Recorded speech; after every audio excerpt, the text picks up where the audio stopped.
용두삼이, 작심삼일, 유시무종, 또 무엇이 있을까요? 뭘 얘기하는지 다 아시죠? 모르시나요? 또 모르는 것처럼 여러 번 얘기하고 있는 겁니다. 또 뭐 있을까요? 낙타바늘. 낙타바늘이요? 그럼 또 뭐예요? 어명이 네, 어영구영 이런 얘기 있어요?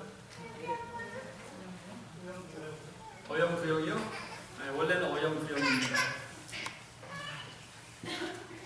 이게 물고기 그림자인지 거북이 그림자인지 모른다. 대충 하지 말아라. 이런 뜻에서 나온 게 우리가 어영구영 그렇게 쓰는 거죠. 또 뭐 있습니까? 제가 원래 유식한 거 하나씩 알려드리잖아요. 적어놨다가 나중에 쓰면 좋아요. 지금까지 그래왔다고 할지라도 우리 교회는 그러지 않았으면 좋겠습니다. 우리가 품은 것이 하나님의 뜻이라면요, 어떤 어려움이나 환경적인 부딪힘이 있더라도 잘 이기고 마지막까지 잘 헤쳐나갔으면 좋겠다는 생각을 2014년 첫째 주에 하게 됩니다. 늘 말씀드렸듯이 하나님은 언제나 우리의 기대를 뛰어넘는 분이시거든요. 올 2014년 우리 교회 비전이 뭐죠? 새로운 한 발을 내디디며입니다. 송구 영신 예배 때 이 비전을 제목으로 설교를 했는데, 아무리 보아도 하나님께서 우리를 통하여 일하시는 모습을 보면 정말로 놀랍다는 생각이 들어요. 단지 우리가 그것을 깨닫지 못하거나 또는 우리가 느껴보지 못해서 잘 모를 뿐이지, 하나님은 당신이 일하시는 방법은 정말로 우리의 상상을 넘어섭니다. 올 한 해도 우리의 걸음을 통해서 일하실 하나님께서 분명히 우리의 걸음을 통해서 일하실 거라는 거죠. 저는 우리가 상상하는 이상으로 놀라운 계획을 하나님께서 분명히 가지고 계시고, 그리고 우리 앞에 펼쳐 놓으실 것이라고 확신합니다. 조금 더디는 것처럼 보일 수도 있고 조금 막히는 길 같아 보일 수도 있습니다. 우리가 할 수 있는 걸음을 내딛으면 그 안에 그 모든 것들을 이기게 하고 다시 이루게 하실 하나님이 분명히 있으실 거예요. 그런 하나님을 기대하면서 걸어갔으면 좋겠습니다. 여러분들이 새로 내딛는 그 걸음이 분명히 하나님께서 이루실 놀라운 일이 될 것임을 분명히 확신합니다. 성령님이 도우실 겁니다. 송구 영신 예배 때 말씀드렸던 것처럼 이제 우리가 내딛는 걸음은 우리의 결단이 필요한 걸음이지만, 내가 결단하면 그 다음서부터는 우리 스스로가 볼 때는 위태해 보이기도 하고 불안해 보이기도 하고 귀찮아 보이기도 하는 그런 걸음이지만, 그 걸음을 내딛는 순간부터 함께 도우시는 것은 성령님이 계셔서 가능한 걸음이라는 거예요. 그래서 걸음은 내가 딛는 것이 아니라 성령이 딛는 걸음이 될 겁니다. 그래서 그 걸음은요, 내가 드러나는 것이 아니라 성령의 열매가 드러나는 걸음이 되는 것입니다. 그래서 우리에게 나타나는 그런 성품들이요, 우리가 딛는 걸음 속에서 예수 그리스도의 영광이 드러나는 그런 은혜를 함께 누리기를 간절히 소망합니다. 오늘부터 10주간은요, 성령의 9가지 열매에 대해서 함께 나누려고 합니다. 우리의 걸음이라는 게 내가 딛겠다고 결심을 했지만 성령께서 그 걸음을 인도해 가시고 돕지 않으시면 불가능하다. 성령이 도우셔야지만 가능하다는 것, 이거 하나를 우리가 좀 10주 동안 봤으면 좋겠고요. 또 우리가 이 성령의 열매라고 얘기하는 게 늘 말로만 하는 내 내면적인 문제라고 생각하는 것이 아니라 실제적인 삶의 문제이고 걸음이어야 된다. 이거 하나 같이 한번 보았으면 좋겠어요. 이것을 같이 생각하면서 돌아볼 수 있는 10주가 되기를 간절히 소망합니다. 그럼 성령이 우리에게 우리의 삶에서 드러난다는 것은 과연 어떤 상황을 말하는 걸까요? 여러분들에게서 성령이 드러나고 있습니까? 드러나고 있습니까? 어떻게 여러분들을 알고 계시고 그것을 어떻게 이해하시냐는 거예요.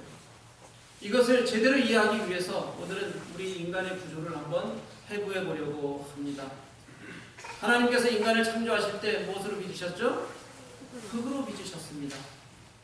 그 흙을 잘 그 의미를 들여다보면 땅의 티끌, 먼지, 그런 의미를 가지고 있습니다. 인간을 해부해 보면 결국 남는 것은 먼지라는 것, 그것을 성경은 분명히 우리들에게 말하고 있다는 겁니다. 그런데 또 우리 인간을 그냥 흙이다, 먼지다 이렇게 얘기하면 너무 섭섭하지 않습니까? 제가 늘 말씀드리기를 우리의 생명을 귀히 여기시는 하나님, 생명 하나도 우리가 간절하게 여기자고 늘 얘기하는데 그냥 흙이다, 먼지다 이렇게 얘기하면 너무 안타깝잖아요. 어떻게 우리가 그냥 흙이고 먼지이겠습니까? 인간은 상상도 할 수 없을 만큼 복잡한 이질적인 구조를 가지고 있습니다. 그리고 각기 다른 단위들로 만들어져 있어서 누구도 쉽게 정복할 수 없는 그런 모양을 가지고 있다는 겁니다. 전문가들이 얘기하는데 세포의 수가 60조 개나 된다고 그렇게 말을 합니다. 오죽했으면 시편 기자는 그 뜻을 헤아릴 수 없고 정말 신기하고 오묘하다는 뜻으로 뭐라고 얘기하냐면 나를 신묘막측하게 지으셨다 이렇게 표현할 정도였어요. 그래서 의학에서도 가장 기초적인 게 해부학이고 그리고 또 가장 어려운 것도 해부학입니다. 제가 뭘 알아서가 아니라 옆에서 그림책을 보니까 그렇더라고요. 그게 가장 어려웠거든요. 그런데 그런 인간의 해부학적 오묘함도 결국 다 흙으로 돌아간다는 겁니다. 엎치락뒤치락이에요. 우리가 인간을 생명으로 볼 때는 그렇게 신묘막측해 보이는 것이요. 인체를 구성하고 있는 주요 요소, 즉 물질로 보면 우리 인간을 구성하고 있는 96.5%는 산소, 탄소, 수소, 질소 이 4개로 되어 있다고 해요. 그리고 나머지 얼마 안 되는 겨우 3.5% 정도가 칼슘, 인, 칼륨, 황, 나트륨 뭐 이런 한 20여 개가 조금 넘는 그런 물질로 구성이 되어져 있습니다. 인간에게 생명이 없으면 그냥 화학기호를 나열해 놓은 것과 동일하다는 거예요. 그렇게 나열해 놓았다가 이것이 다 썩고 산화되고 나면 진짜 그 자리에 남는 것은 뭐밖에 없냐면 재와 같은 그런 먼지만 남게 된다는 거예요. 그런데 여러분들 먼지 치고 다니면 너무 예쁘지 않습니까? 그렇죠? 너무도 멋있죠. 대답이 별로 심통치 않은데 참 신기할 정도로 멋있고 예쁘지 않습니까? 왜 그렇겠어요? 인간에게는 무엇보다 생명이라는 무한한 가치의 실체가 있기 때문에 그렇습니다. 인간의 이런 구조적인 물질성에다가 생명을 주신 분이 바로 하나님이세요. 먼지에 불과한 그런 구성체에 하나님의 생명이 있으면 그때부터 인간의 가치가 진짜 드러나게 된다는 것입니다. 창세기 2장에 보면 하나님께서 아담에게 생기를 불어넣으실 때 단어들을 보면요. 영적 의미를 가진 단어가 3개나 나와요. 생기를 그 코에 불어넣으시니 사람이 생명이 되니라. 이게 2장 7절 말씀인데요. 여기에 3개의 영적인 단어가 있습니다. 생기라는 단어가 있죠. 이 생기는 성경에서 같은 단어를 쓸 때 영혼이나 호흡 그리고 기운 이렇게 해석하기도 합니다. 생명의 기운이라고 일반적으로 말할 수 있을 것 같아요. 그 다음에 불어넣다라는 단어인데요. 이것도 영적인 단어입니다. 숨을 내쉬다, 부풀리다, 불붙이다 이런 의미를 가지고 있어서요. 하나님이 자신의 기운을 직접 인간에게 넣어서 불을 붙이셨다. 그래서 이것은 어떤 의미를 내냐면 하나님의 영이 함께 하신다 이런 의미로 해석해낼 수 있는 그런 단어입니다. 그래서 된 것이 무엇이냐면 생명이죠. 이 생명은 숨, 호흡이라는 단어하고요. 또 생존, 존재 이런 단어가 합쳐진 그런 말이에요. 결국 생명이 주어졌다 이런 것이 생명에 있는 의미입니다. 이 3개의 단어를 다 합치면 그냥 생명이 아니라 하나님이 직접적으로 당신의 영으로 개입하셔서 친밀하게 개입하셔서 하나님의 영적인 호흡이 우리에게는 생명으로 만들어졌다 이렇게 해석할 수 있게 된다는 겁니다. 이것이 우리의 육과 영이 합쳐진 존재론적 의미의 모습이라는 거예요. 그렇다면 이제는 분명해지는 것 같습니다. 우리가 어떤 것을 더 많이 추구하고 우리가 어떤 방향으로 더 나가야 할지를 분명히 우리는 이제는 알게 된다는 거예요. 오늘 본문 16절 말씀을 보면 너희는 성령을 따라 행하라 그리하면 육체의 소욕을 이루지 아니하리라 이렇게 말씀하세요. 17절 말씀을 보면 육체의 소욕은 성령을 거스르고 성령은 육체를 거스르나니 이렇게 말합니다. 바울은 이 육체의 소욕과 성령의 소욕을 늘 대립의 관계에 올려놓았습니다. 바울이 말하는 이 육체를 지칭하는 것은요, 그냥 몸을 지칭하는 것이 아니라요, 죄의 지배 아래에서 하나님의 뜻과는 다르게 나아가는, 살아가는 모든 것을 통칭할 때 쓰는 것이 육체라는 그런 표현입니다. 그래서 로마서 8장 6절 말씀을 보면 육신의 생각은 사망이요 영의 생각은 생명과 평안이니라 이렇게 말하고요. 로마서 8장 9절 말씀을 보면 만일 너희 속에 하나님의 영이 거하시면 너희가 육신에 있지 아니하고 영에 있나니 누구든지 그리스도의 영이 없으면 그리스도의 사람이 아니라 이렇게 단정적으로 이야기합니다. 우리 속에 그리스도의 영이 즉 성령이 있느냐 없느냐가 내가 생명과 평안으로 나아가느냐 사망으로 나아가느냐 또는 내가 그리스도의 사람이냐 아니면 아니냐의 분명한 기준이 되어진다는 거예요. 왜냐하면 오늘 읽은 본문의 말씀처럼 이 육신의 소욕과 성령의 소욕은 늘 부딪히기 때문에 그렇습니다. 이 둘은 서로 대적하는 겁니다. 싸우는 겁니다. 그래서 한쪽이 이기는 싸움을 이 둘은 늘 해간다는 거예요. 사랑하는 교회 여러분, 여러분 신앙생활이 평안하십니까? 하나님께서 우리에게 평안을 주신다고는 하시지만요, 사실은 저는 제대로 우리가 신앙생활을 하면 평안하지 않다고 생각해요. 힘이 듭니다. 불편해요. 내가 무언가를 잘못해서 불편한 것이 아니라 내가 잘하려고 하다 보니까 불편해지는 게 사실은 신앙생활입니다. 그래야 진짜 제대로 신앙생활을 하는 거라고 저는 그렇게 생각합니다. 육체의 소욕과 성령의 소욕이 싸우잖아요. 갈등이 있다는 말입니다. 때로는 그 갈등이 엄청난 피곤을 몰고 오기도 하고 되게 어렵게 만들기도 한다는 거예요. 그럼에도 불구하고 그 싸움은 피하면 지는 싸움입니다. 피하면 그냥 그렇게 대충 지고 넘어가는 거예요. 그러면서도 합리화하면서 살아가는 겁니다. 뭐 이 정도는 괜찮아. 그렇게 육체의 소욕에 스스로를 합리화하기 시작하면 우리는 이미 지는 싸움을 하게 된다는 겁니다. 그럼 우리가 깨어있으려고 하고 육신의 소욕과 싸우면 끝까지 불편해질까요? 그건 또 아니라는 거예요. 왜냐하면 성령의 소욕은 처음에는 내가 가지고 있는 이 육체의 소욕과 부딪혀야 되기 때문에 갈등도 있고 어려움도 있지만 결국은 성령의 소욕이 이기게 하시는 하나님의 능력이 있기 때문에 그 이김을 통하여서 우리가 생명과 평안함으로 이끌어가게 된다는 겁니다. 이게 하나님이 말씀하시는 성령의 소욕의 힘입니다. 처음에는 참기도 해야 되겠죠. 고통스러운 것도 여러분들에게 있을 수 있습니다. 또 옳음을 위해서 내가 포기해야 될 것도 분명히 생기게 되는 거예요. 그리고 또 서툴지만 내가 새로이 시작하고 결단해야 되는 것들도 분명히 있습니다. 왜 불편하지 않겠습니까? 분명히 불편할 거예요. 그렇지만 성령이 싸우시기 때문에 그 싸움은 분명히 이기는 싸움이라는 겁니다. 성령이 이기게 하신다는 거예요. 우리 생각엔 우리가 하는 것 같지만 결단하는 순간 그 순간부터 성령이 우리를 도우시기 시작하십니다. 그리고 그 길을 걸어가게 하시는 거예요. 그래서 그 성령의 도우심으로 우리는 결국은 이기게 되고 그리스도인다운 평안함이 무엇인지 내가 그 싸움에서 이기고 성령이 나를 도우실 때의 기쁨이 무엇인지를 우리들에게 누리게 하시는 겁니다. 그래서 우리 그리스도인들이 평안을 누린다는 것은요, 싸움에서 이겨가면서 그 기쁨을 안다는 것이고 그것이 하나님과 동행하는 것이 얼마나 좋은지 깨닫는다는 것이고 그게 얼마나 큰 은혜인지를 우리들 삶 속에서 고백 속에서 알게 된다. 이것을 우리는 은혜를 누린다. 그렇게 표현하는 겁니다. 이게 그리스도인들의 평안함이라는 거예요.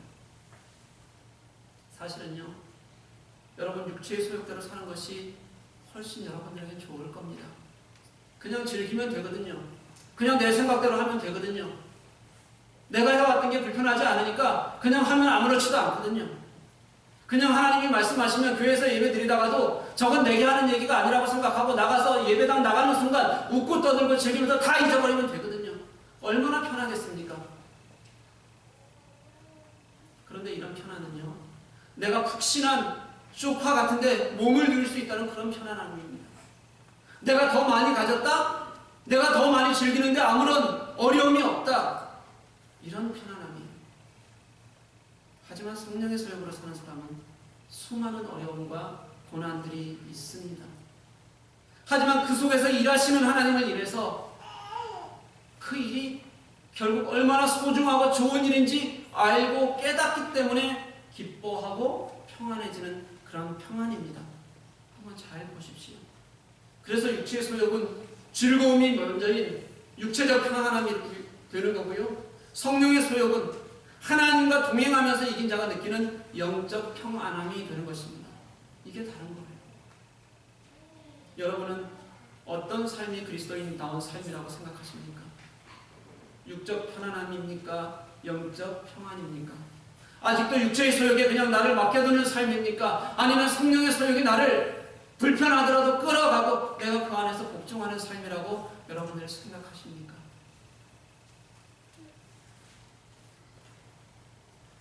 답은 나와 있습니다. 내가 그 자리에 서느냐 서지 않느냐만 여러분 스스로 선택할 수 있는 것입니다. 2014년 첫 주일입니다. 우리 교회는 이제 새로운 걸음을 내디디려고 합니다. 서 있는 것은 쉽지만 서 있기만 하면 결국 아무것도 아닌 제자리가 됩니다. 걷는 것은 어렵지만 새로운 가능성을 만드는 하나님의 일이 될 것입니다. 지금까지 우리가 머물러 서 있던 곳이 육체의 소욕의 자리였다면 이제는 성령의 소욕이 우리를 지배하는 그런 자리를 사모하며 싸우며 옮길 수 있어야 합니다. 그래야 우리의 걸음이 가치 있는 예수 그리스도의 영광이 드러나는 그런 자리가 될 것이기 때문에 그렇습니다. 어떻게 걸어가시겠습니까? 저는 여러분들에게 갈등을 느끼라고 그렇게 말하고 싶습니다. 너무 편안함을 추구하지 말라는 겁니다. 좀 불편해도 감내할 수 있다는 것입니다. 감내해야 된다는 거예요. 사도 바울은 로마서에서 자신의 갈등을 이렇게 표현합니다. 내 속사람으로는 하나님의 법을 즐거워하되 내 지체 속에는 한 다른 법이 있어서 내 마음의 법과 싸워서 내 지체 속의 죄의 법으로 나를 사로잡는 것을 보는도다. 이게 로마서 7장 22절 23절 말씀입니다. 바울이 어떤 사람인지 아시지 않습니까? 늘 성령을 쫓아서 행했던 그런 사람입니다.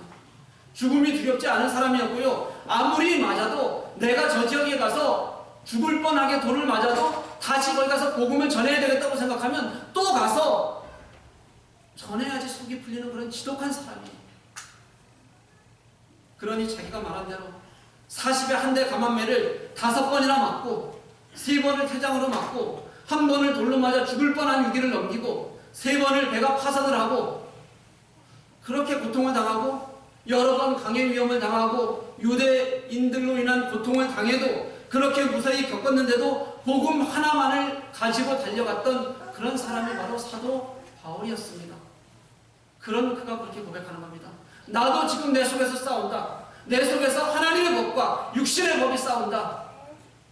그러면서 그가 한탄하는 말이 뭐냐면 오호라 나는 공고한 사람이로다. 이 사망의 몸에서 누가 나를 건져낼 것인가. 그렇게 한탄해요.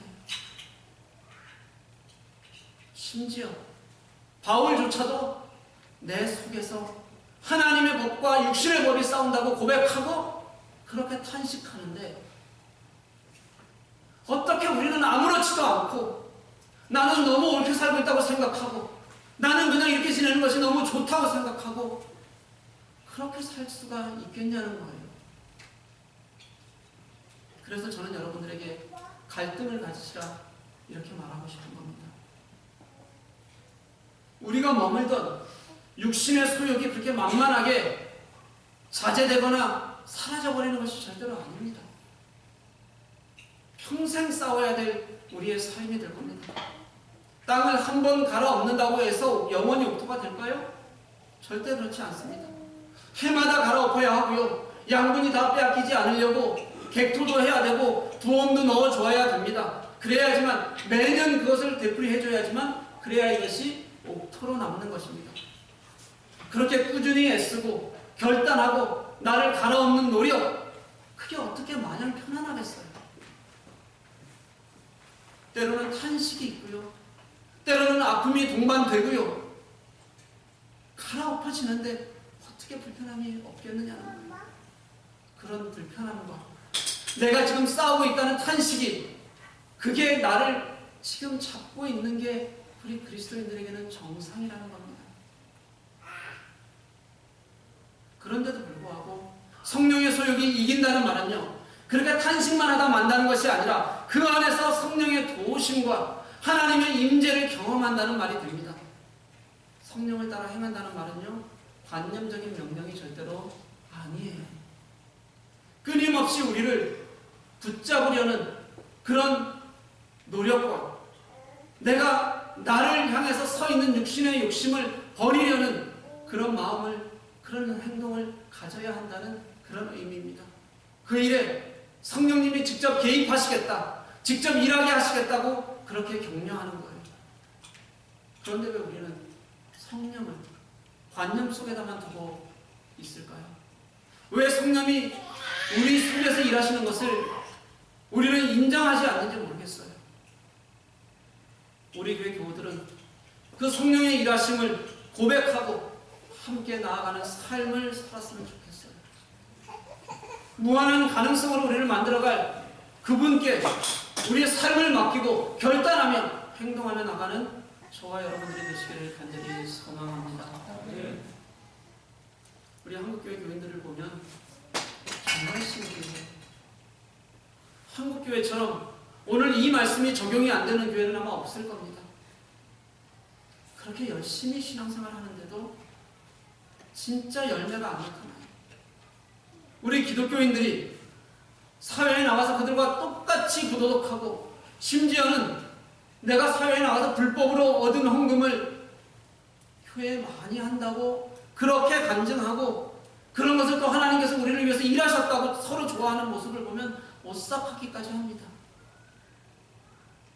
겉으로 보기에는 성령의 소욕이 있는 것처럼 교회 안에서는 보이는데 뿌리는 여전히 육체의 소욕에 더 가까운 그런 모습을 너무도 당연하게 살아간다는 거죠. 이 둘은 싸워야 되는데 이게 같이 존재해도 아무렇지도 않다고 생각하는 그런 신앙생활을 하고 있다는 거예요. 근데 성경은 그렇게 말하지 않거든요. 육체의 소욕과 성령의 소욕이 같이 존재해도 괜찮다? 절대로 이렇게 얘기하지 않습니다. 그럼 무슨 얘기일까요? 애당초 우리들에게는 성령의 소욕이라고 말하는 것조차 어쩌면 위장된 육체의 소욕일 수도 있다는 거예요. 내가 가지고 있는 욕망들을 버리지 않고 버릴 생각이 없이 그 위에다가 성령의 은사만을 구하기 때문에 우리는 그것이 성령의 소욕에 따라 사는 것처럼 생각하지만 결국은 성령의 소욕에 따라 사는 것이 아니라 나의 육체의 소욕을 위해서 성령을 놓고 기도하고 있을 뿐이라는 게 우리 한국교회의 모습이고 그래서 우리 한국교회가 변하지 않는 겁니다. 그래서 여러분 하나님의 성품을 제대로 알고 성령이 무엇을 원하시는지 바로 아는 것이 너무도 중요해요. 그 성령의 소욕이 내 속에서 싸울 수 있도록 진짜 우리의 모습을 제대로 바라보는 것이 너무도 중요합니다. 24절 말씀을 한번 보실래요? 번역에는 없지만 문맥상 왜냐하면 이렇게 시작하는 겁니다. 그럼 그 앞에 말씀을 알아야겠죠? 22절, 23절에서 성령의 9가지 열매에 대해서 말하고요. 23절 하반절이 이 같은 것을 금지할 법이 없느니라 이거죠. 그리고 나서 왜냐하면 그리스도 예수의 사람들은 육체와 함께 그 정욕과 탐심을 십자가에 못 박았기 때문이다 이거예요. 이미 우리의 정욕과 탐심을 십자가에 못 박았기 때문에 그래서 우리에게 성령의 소욕이 있으면 그 소욕은 드러나게 된다 이런 뜻입니다. 이것을 그냥 두고도 성령의 소욕이 드러날 수 있는 방법은 우리들에게 없다는 거예요. 이게 우리가 성령의 소욕으로 이길 수 있는 이유입니다. 다시 말하면 진짜 그리스도인이라면 내가 이미 그리스도와 함께 죽음으로 말미암아 나의 탐심과 정욕이 다 못 박아지고 그래서 이제는 우리의 삶이 성령의 소욕으로 이길 수 있는 준비가 되어져 있다 이런 의미가 되는 것입니다. 사랑하는 교우 여러분, 여러분은 이미 이 싸움에서 이길 준비가 된 사람들입니다. 여러분 스스로를 과소평가하지 마십시오. 안 된다고 그냥 나는 편안한 대로 살겠다고 하지 말아야 됩니다. 이겨야 합니다. 이기기 위해서는 내가 참된 그리스도인다운 하나님이 내게 원하시는 것이 무엇인지에 대한, 성령이 내게 어떻게 역사하시는지에 대한 분명한 시각이 있어야 됩니다. 그래서 그 시각으로 나를 보면서 불편할 줄도 알아야 되고, 그래서 이긴다는 소망도 우리들에게 분명히 필요한 것이라는 겁니다. 이 싸움을 그냥 대충 얼벼머려도 좋은 것으로 여기지 마십시오. 그러니 여러분들은 우리는 그리스도의 사람이기에 부딪히는 것이다. 나는 그리스도의 사람이기 때문에 분명히 이 싸움에서 이길 수 있다. 이렇게 기대하고 소망하는 여러분들이 되시기를 주님의 이름으로 간절히 소원합니다. 아멘. 그리고 마지막으로요. 이 9가지 성령의 열매는 내면적인 거나 관념적인 성령이 아니라는 거예요. 우리가 이 9가지를 보면 전부 다 사랑이다, 희락이다, 화평이다. 이게 어떻게 드러나야 되지? 그냥 내 마음에 조금만 있으면 나는 저런 열매를 가지고 있는 것 같고, 그래서 나는 괜찮은 것 같아. 이렇게 생각할 수 있지만 아니라는 거예요. 이것은 분명하게 삶으로 드러나야 하는 것들입니다. 이 성령의 열매 이야기가 왜 나왔냐면요, 우리가 읽지 않는 앞부분에 나온 이유들이 있어요. 예수를 믿는 유대인들이 율법을 잘못 해석해서 그 율법으로 서로를 상처내고 힘들게 하는 것을, 그걸 보았어요. 그리고 또 예수 그리스도로 말미암아서 자유를 얻은 사람들이 그 자유를 육체의 일로 잘못 사용하는 것을, 잘못 이용하는 것을 보았다는 거죠. 그래서 이런 것은 해서는 안 된다. 우리의 삶에서 드러나는 것은 그런 것들이 아니라 진정한 사랑의 종로로셔야 한다. 그게 바로 성령의 열매다. 이렇게 설명이 된다는 겁니다. 너희들이 하고 있는 행위가 잘못되어져 있고, 그래서 너희들이 진짜 사랑으로 서로 종노릇해야 되고, 이런 사랑으로 종노릇할 때 드러나야 되는 것이 무엇이다? 성령의 열매다. 이렇게 얘기한다는 거예요. 사랑의 종노릇이라는 것은요, 단어가 먼저가 아니라는 겁니다. 이미 무엇인가 행하는 것에서 시작되는 거예요. 내가 사랑이라는 단어를 알아서 내가 사랑해야지 하는 것이 아니라, 사랑하다 보니까 그 사랑의 열매를 보여진다. 이것을 바로 성령의 이 9가지 열매에서 우리들에게 말하고 싶어 하는 거예요. 이게 그리스도인들이 분명히 살아야 될 성령의 열매인 것입니다. 드러나지 않으면 그게 무슨 열매이고, 드러나지 않으면 그게 무슨 삶이겠습니다. 왜 성령의 열매가 그렇게 좋다고 생각하는데 그게 드러나지 않고 감추어져 있어야 합니까? 그럼 그건 가짜예요. 사랑하는 교회 여러분, 올해 우리 교회의 비전이 새로운 한 발을 내딛으며입니다. 딛는다는 것은 제가 송구 영신 예배도 말씀드렸던 것처럼 산다는 것입니다. 딛는다는 것은 내면의 문제에 머물자는 것이 아니라 이제 드러내자는 것입니다. 우리가 그런 걸음을 내딛자고, 이제 성령의 소욕이 함께하는, 성령의 소욕으로 이기는, 그래서 그리스도의 이름을, 예수 그리스도의 이름이 높여지는 그런 걸음을 내딛자는 것입니다. 사랑하는 교회 여러분, 불편해도, 그리고 때로는 그 싸움이 두렵기도 해도, 또 내가 굳이 이것을 해야 될까 그런 고민들이 생겨도 우리 한번 그 걸음을 힘차게 같이 걸어 밖에 갔으면 좋겠습니다. 그래서 이제 우리의 삶에서 성령의 열매들이 분명하게 보이기를 간절히 소망합니다. 그런 걸음, 성령의 소욕으로 이기는 걸음. 그래서 내가 내딛는 그 걸음 속에서 예수 그리스도가 드러나고, 누군가가 위로를 받고, 누군가 그것을 통해서 힘을 얻고, 그래서 그것이 우리들에게 능력이 되는 걸음, 그런 걸음을 우리들이 2014년 이제 말로가 아니라, 내 마음속에서가 아니라 우리의 삶과 하나님이 동행하신과 성령의 동행 속에서 함께 걸어나가는 저와 여러분들이 되시기를 주님의 이름으로 간절히 소망합니다. 함께 찬양하시겠습니다.